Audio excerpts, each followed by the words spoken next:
पण मुळात ज्यावेळेला इतकी मदत केली जाते ना त्यावेळेला लोक प्रश्न विचारतात, मग हा पैसा येतो कुठून?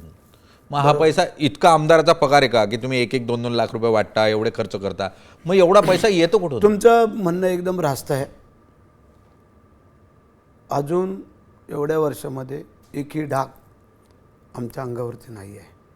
आम्ही अफरातफर केले, कोणाला लुबाडलं आहे, कोणाला फसवलं आहे, भ्रष्टाचार केला आहे, असं एखादं उदाहरण मला सांग.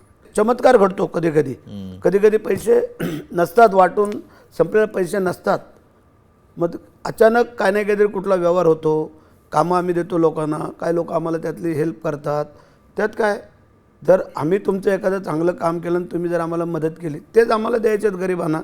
आम्ही काय आमच्या काय फार मोठे इष्ट म्हणून आम्ही नाही काय करत. आमच्या घरी भानगडी होतात. बरं बायकोचं आमचं बरं 4 वेळा आमदार असून रूम नाही घेतला मुंबईमध्ये, विचार करा.